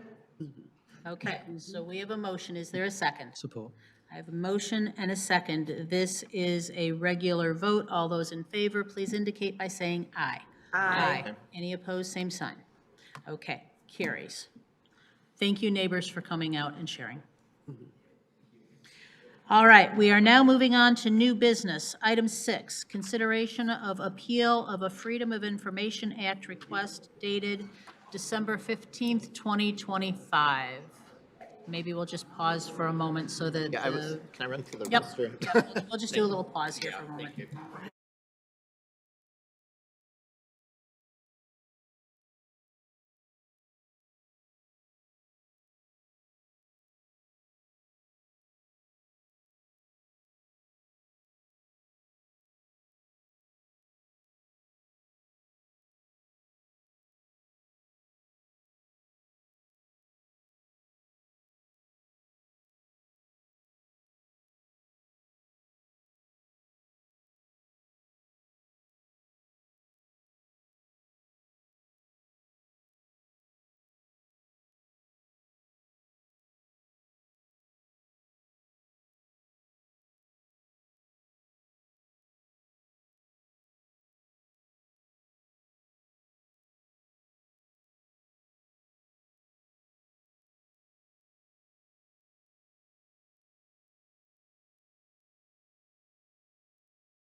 Okay, welcome back. We are now on item 6, consideration of appeal of a Freedom of Information Act request dated December 15th, 2025. Hello, council. Mayor, city council members, Mr. Young often handles these, Attorney Young from our office. He is unable to attend this night, so you have me. So I will do my best. This is a little complicated, but you have had 2 prior appeals from Mr. Blackwell regarding a similar matters and similar appeal issues. And in both of those prior appeals, you upheld the original decision of city staff. In those prior appeals, they related to text messages of 2 city officials. In this appeal, it relates to text messages and pictures of the police chief and assistant police chief. And in this instance, the FOIA request was not denied, but Mr. Blackwell was sent a notice with a request for a deposit because the costs were somewhat substantial, depending on your perspective. And in his case, he felt that they were more than should have been charged, or that the fees should be waived. And he has submitted an appeal. The appeal is in your packet. His original request is in your packet as well. And also the original response from the city requesting the deposit. So that's our information that you have on this appeal that's in your packet. You also have a legal memorandum from Mr. Young in my office. That's a confidential and privileged communication to you regarding this matter, and I will summarize some of the city's position in this appeal, or the administration. Obviously, this is an appeal of a decision by the administration, the clerk's office, relative to Mr. Blackwell's FOIA request. The first thing I think we need to note is that if Mr. Blackwell is here, he would have an opportunity to stand and make his arguments pertaining to this matter. He'd have an ability to come to the podium and appear before you and present the basis. He has done that in writing in his email. That's in your packet materials dated January 8, 2026. And it's a relatively short email, which you can read for yourself, and it identifies the FOIA section 15.243 sub 2, and he's requesting an appeal that the amounts charged should be waived because they are benefit, their release without charge would benefit the general public. And he's asking for them to be provided for free. That request was obviously not allowed through the clerk's office administratively. He does have the right to appeal to you before and after this. He could go to circuit court with a follow-up appeal of the same matter to circuit court. So this is a stopping point for him that he has chosen. He's asking you to reverse the decision of the clerk regarding this deposit request. The Freedom of Information Act does allow the city to recoup reasonable costs, and it has formulas that have been adopted by City Council through policies that the clerk's office uses to calculate the fees that are charged. They are construed in a manner that is most favorable, I'd say, to the requester. You certainly don't recoup all the costs, in other words, that the city incurs with any time that the city charges for FOIA requests. So in terms of this request, it's a little bit hard to get into the details of an appeal because an appeal of this type of a decision isn't specifically provided for under the Freedom of Information Act. So we've allowed the appeal to go forward, giving the benefit of the doubt to Mr. Blackwell, and allowed the appeal to come before you, even though, like I said, the Freedom of Information Act doesn't contemplate an appeal at this point relative to a fee waiver. So it is before you, perhaps not procedurally correct, and we reserve the right to challenge the procedure in that regard in the future if it becomes necessary.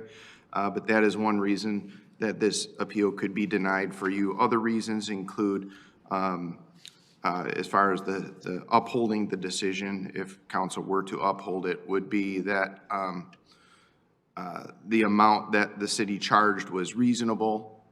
It's not excessive. It is calculated out in accordance with the act. It's not unreasonably high. Mr. Blackwell has not identified himself or provided any documentation showing that he's entitled to the $20 indigent fee waiver reduction. And he also hasn't detailed reasons behind his appeal here. And in this instance, this deals with text messages between two of the city's highest police command personnel in the city, the chief and the assistant chief. And it requests almost 2 years of text messages. And as with any communications of police officers and command, there is undoubtedly sensitive information in there, attorney-client communications, sensitive information and private information about witnesses, perhaps personal information that could identify them, open investigation information, security information, all sorts of information that falls under or could potentially fall under a number of exceptions under the Freedom of Information Act, which would require redaction, extensive amounts of redaction throughout those text messages. We would cite at this point FOIA sections 13(1) sub A, B, C, D, G, M, N, S, Y, and Z as likely candidates for materials not being provided in those text messages and redactions made as additional reasons that it's going to take so much time to pull these materials together, and the charge, the deposit that's been requested is therefore reasonable. That's the city's administrative position. The administration's position is that it was reasonable to charge those amounts, but it does come to you for review on this appeal and a decision in your best judgment. And if you have any questions, I'd be happy to answer them to the best of my ability. Clerk Lindahl is also here and can answer any factual questions you may have regarding the underlying record. And with that, we'll turn it over to you if you have anything further on this. Okay. I do have a question for the clerk. How long, based on the amount of material that Mr. Blackwell is requesting, would it take to go through and complete all of this? This is a substantial amount of material, and I'm just curious. In our fee schedule here. Okay. The time.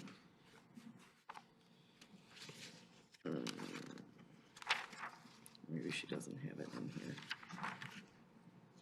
Number of 15-minute increments, it's on page 3 of the fee schedule. Okay. It's, they're saying 9, so. Okay. Calculate that. And another on page 1, the same amount of time. Entire work. It's an entire work day. Okay. Mhm. Okay. Thank you. Yep. Anyone else? Is there a motion? Yes, I'll make a motion. Thank you. I move to uphold the city's deposit request fee for cost reimbursement set forth in this itemized fee schedule and denial of fee waiver requests relating to Mr. Blackwell's December 15th, 2025 FOIA request for the following reasons. Number 1, the fee amount and deposit requests comply with the city's publicly available procedures and guidelines in Section 4 of the Freedom of Information Act. Number 2, FOIA Section 4, Part 1, Sub A, permits the city to seek the costs associated with preparing and responding to a FOIA request. Number 3, FOIA Section 4, Part 3, permits the city to seek reimbursement for FOIA responses that would pose an unreasonably high cost to the city. 4, FOIA Section 4, Part 2, Sub A, does not apply as the requester has not provided the necessary documentation required for a cost reduction of $20. Number 5, the fee waiver request under FOIA Section 4, Part 2 is permissive. No basis has been provided supporting approval of a waiver in this instance, and the decision on a fee waiver request is not listed under FOIA Section 10, Sub A as being subject to appeal or challenge. And 6, FOIA Section 13, Part 1, Sub A, B, C, D, G, M, N, S, Y, and Z allows the city to redact information that would infringe upon an individual's privacy rights, the police department's operational and security plans, a police officer's personal information, and/or disclosed privileged material. Finally, disclosure of the exempt material would not provide any beneficial information to the public should it be disclosed. Support. Okay, we have a motion and a second. Any discussion? This is a regular vote. All those in favor, please indicate by saying aye. Aye. Any opposed, same sign. Carries. Item 7, consideration of approval of a contract for planning and zoning services to Carlisle Wortman Associates for 1 year with possible extensions. Good evening. Yes, I have, with us tonight is Director of the Planning and Community Development Department, Charmaine Kettler-Schmolt, and she will kick this off. Thank you. Good evening. Wanted to just highlight a few things on this item. We worked with the Central Services Department to go through the RFP process. The RFP was advertised on Mitten, the Michigan Intergovernmental Trade Network. We went and had that notification sent to 830 vendors, which included 245 with the categories of minority, woman, veteran, disabled, disadvantaged, or service-disabled owned businesses. 4 proposals were received. There was an evaluation panel of individuals from my department, Central Services, Public Services, Economic Development, and the City Manager's Office to evaluate the 2 highest-ranked firms. Within the questioning for those firms, we had topics of staffing and oversight, professional responsibility, progressive and technology expertise, and expertise in innovative planning processes and solutions. So we came to the conclusion with that criteria and our evaluation that our top candidate is Carlisle Wortman. Ben Carlisle, principal of his firm, is here this evening to give a quick hello and answer any questions that you may have. Regards to the RFP and the process, we also have Director of Central Services here if there are any questions on that item as well. Thank you. Welcome, Mr. Carlisle. Thank you for those kind words. Really appreciate it. Good evening. As mentioned, I'm Ben Carlisle with Carlisle Wortman Associates, and it's a pleasure tonight to be in front of you and have this opportunity. Carlisle Wortman Associates is an urban planning and municipal service firm located in Ann Arbor, Michigan. We've been around for over 40 years and represent approximately 80 or so communities in Southeast Michigan. Many of those communities are your neighbors and are comparable communities to some of the items and issues that you may be addressing here tonight. In addition, it's a little bit of a reunion as I've reviewed many of Mr. Frankel's developments for many other communities in the past, and I've worked with your city attorney, Mr. Jopik, in a number of communities. So it's really nice to have some friendly faces here in the crowd tonight. I personally do want to thank the selection committee, specifically Ms. Mandara as well as Ms. Kettler-Schmolt. They were tremendous to work with, and we've already started to talk about issues and opportunities that they'd like us to address moving forward in the immediate future. And lastly, I'll keep it brief because of the lateness of the night. I do really appreciate the opportunity. From our planning world, it's not too often that a community the size and scope and character of a Farmington Hills comes along that's looking for new planning services. So we are extremely excited about the opportunity and hope to develop a long-term relationship with this community. Thank you. Thank you. Any questions for Mr. Carlisle? Can you share with us a little bit what services your firm provides in general? We understand about the planning piece. Anything else? Right. We really have 2 separate divisions of our company. The first is we started as a planning company. It started 40 years. We started really in Oakland County. We're located in Iowa, but most of our initial work was actually in Oakland County. We since branched out to many communities since then. But about 15 years ago or 20 years ago, we also saw a need for building division services as well.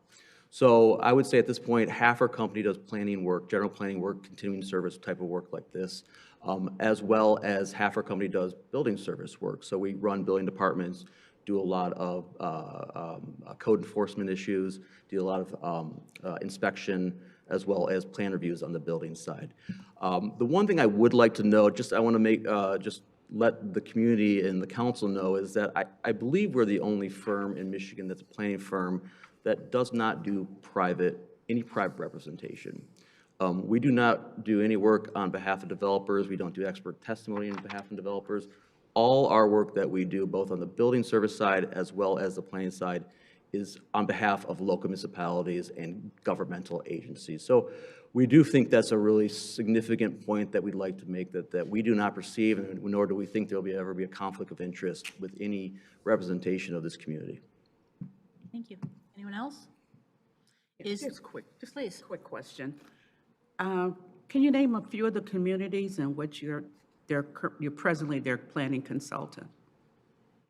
Well, we have 80, so I'll try to 80? 80. Just a few. Yeah, so I do a lot with the city of Ann Arbor. And me personally, I do a lot with the city of Ann Arbor. I am Troy's principal planning consultant. We've done work for the city of Southfield. We do work for a number of Oakland County communities, Springfield, Independence Township, Oxford Township. I do work personally for Pittsfield Township in Ann Arbor, Superior Township, Ypsilanti Township. So those are just a few I can name off the top of my head that I personally work with. But we also have 5 other planning principals in the firm, and we have 10 other planners as well that work for us. So there's about 16 professional planners that are part of our organization that represent all those number of communities. And we have communities that are as small as 250 residents to as large as representing Oakland County, which is 3 million people. So our range and scope and depth is pretty deep. And while I will be the primary person you're going to see every day, well, not every day, but when I am in front of you, we have a pretty deep bench behind us that's probably addressed most of the issues that would come up in this community. Thank you. Anyone else? Is there a motion? Mayor, Yes, I have a motion. please. It is resolved that the city council authorizes the acting city manager to execute a 1-year contract with Carlisle Workman Associates for planning and zoning services, with the option to renew for 4 additional 1-year terms under the same terms and conditions, subject to mutual agreement of the city and the firm. We have a motion and a second. Any discussion? This is a regular vote. All those in favor, please indicate by saying aye. Aye. Any opposed, same sign. Carries. Thank you. Appreciate it. And Thank you welcome. very much. Look forward to working with you all. Likewise. Item 8, consideration of approval of third modification to consent judgment number 56, Halsted Village LLC, northwest corner of 12 Mile and Halsted Roads, parcel number 23-07-400-028. Good evening again. Good evening again. Charmaine Kettler-Schmaltz to give you a background for this item. We have before you a request to modify a consent judgment for the property at the northwest corner of Halsted and 12 Mile, commonly known as the Halsted Village Shopping Center. The planning office received a request to place a 6,500 square foot children's indoor recreation use in a vacant space within the shopping center. This existing consent judgment was originally recorded in 1983 for that site, and then amended in 2014 for an accessory gas station for the grocery, and again in 2019 for the drive-through restaurant, which is the Panera on site. For background, indoor recreation uses are a permitted use within the category that the consent judgment allows for this property to be used. The main building in the B2 Commercial Business District regulations. However, the language of the 1983 consent judgment defined the time and place for that use being what was in place at the time. So in place at that time, 1983, there was a limitation for indoor recreation to be located not closer than 100 feet to a residential. The building, the primary building for this shopping center is approximately 83 feet away from that northern property boundary, which is shared with a condominium complex. The modification that is requested to have the change not closer than 75 feet to a residential district matches what is in the current codes for indoor recreation as it applies to the B2 district. So that would be much closer to what is allowed in many, many other shopping centers throughout the community by right. The applicant owner is here this evening. If there are questions, they worked with our attorney's office to finalize the draft language that is before you this evening. And I'm sure that if there are legal questions, we can have that addressed as well. Thank you. Need to make a motion? Certainly. I'm sorry, if I could, with regard to the motion, you might have done this already, but if you could include in the motion approving this, if it is a motion to approve, that it also authorize the city manager and city attorney to execute the necessary court documents. Thank you. I appreciate that.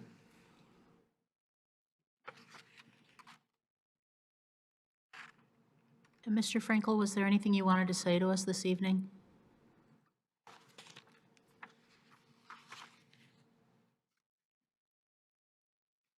My name is Stuart Frankel. Excuse me. I'm the owner and developer of Halsted Village. In today's changing retail environment, it's difficult to find retail tenants. And recreational use is now becoming a sought-after use in a retail development. We've had a vacant CVS for 2 years. We've had a 6,500 square feet adjacent to it, vacant for 4 years. This could be a viable alternative to bring a good tenant to this community, add tax base, add traffic, and create a more viable retail development. So I ask your support and help. Thank you. Ready then? Thank you. So I move to approve the third modification to consent judgment number 56, Halsted Village LLC, northwest corner of 12 Mile and Halsted Roads, parcel number 2307400028, and authorize the city manager and city attorney to execute the necessary court documents. Support. Okay, we have a motion and a second. Any discussion? All right, this is a regular vote. All those in favor, please indicate by saying aye. Aye. Any opposed, same sign. Carries. Thank you, Mr. Frankel. Good luck finding a tenant. Okay, item 9, consideration of selection of the voting delegate and alternate voting delegate for Southeast Michigan Council of Governments. All right. I'm going to nominate myself. And I'm doing that because I have been on our delegate for SIMCOG for 4 years now, 2 of them on the executive committee. I've gotten to a point where I'm beginning to make a difference and also being able to bring back valuable information to the city. I've gained that experience. I would hope that the council would vote for me again to continue my work with SIMCOG.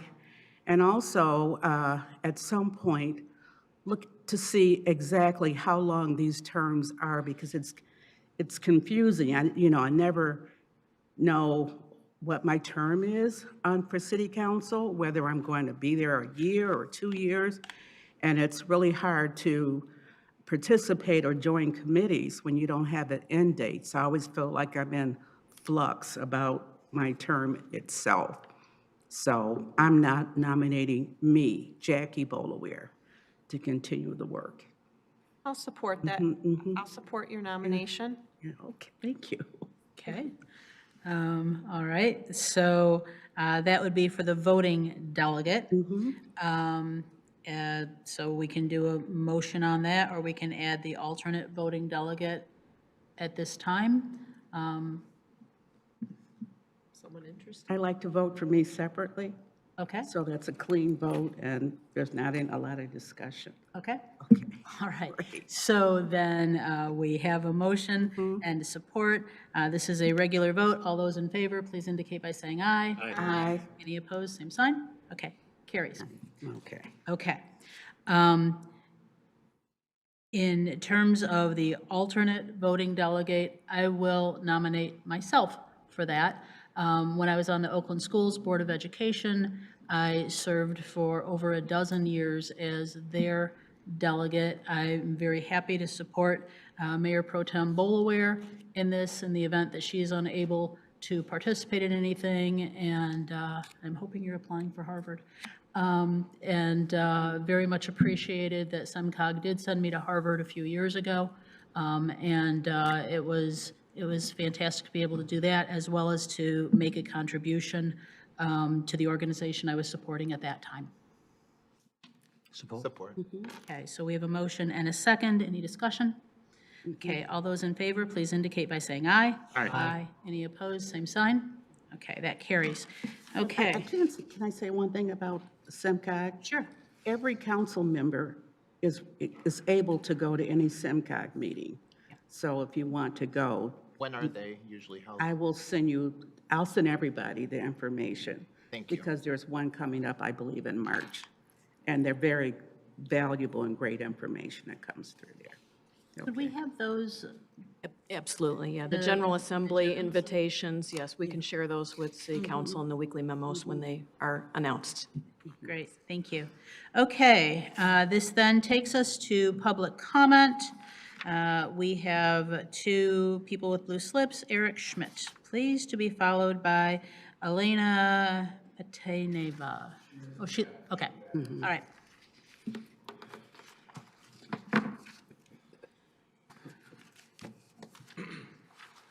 Good evening. I'd like to start by echoing my sentiments from the last city council meeting where I thanked everybody that has been here for a long time for helping us making us a top city in the United States. Many of you have been here long enough to have made that happen. I don't like talking about federal, national politics at the city level because I don't think that it should matter. Many times we have discourse over Republican or Democrat, but when it comes down to it and we all talk, we all seem to have the same goals and the same aspirations in mind. But I can't help but notice some similarities right now. In 2024, there was a candidate that ran a bombastic campaign and raised a whole lot of money, including from outside donors. We have that today. We have a president who has a son-in-law negotiating for him and representing the United States. And today we have the husband of our mayor on the zoning board, where that person will now have an opportunity to have a real impact on changing zoning when how many campaign dollars came from those that are going to benefit from those zoning changes. There was an incident where the city manager was seemingly forced out in some sort of retribution campaign, and I think that we see that all the time at the federal level. We also see other campaigns against those that are holding others accountable, and there's a rumor that chief of police might be on the chopping block next. I find these to be very disturbing, and I hold and hope that the city council will continue to hold those in power in check, including themselves. There's a responsibility to make sure that what's being done today is being done in the favor of city council, not for, in the favor of the city of Farmington Hills, not for potential future aspirations. There was a comment made about running for Rosemary Breyer's seat, and I can't help but think about what sort of promises or back and forth might have gone on with certain campaign donations saying, we'll give to you now, we'll give to you again, you keep on supporting what we want, and we'll keep on supporting you no matter how far you go. I really hope that we don't have a Mayor Trump here like we do as a President Trump, and the only way that that can happen is if our city council members continue to hold the line and hold each other accountable and do what's right for the city. I am going to continue to do my civil service and continue to be here. and hope that I make some sort of an impact, and hope that those that I do reach out to continue to come here and speak on the behalf of the city as well. Thank you. Thank you. Elena. Elena? Yeah.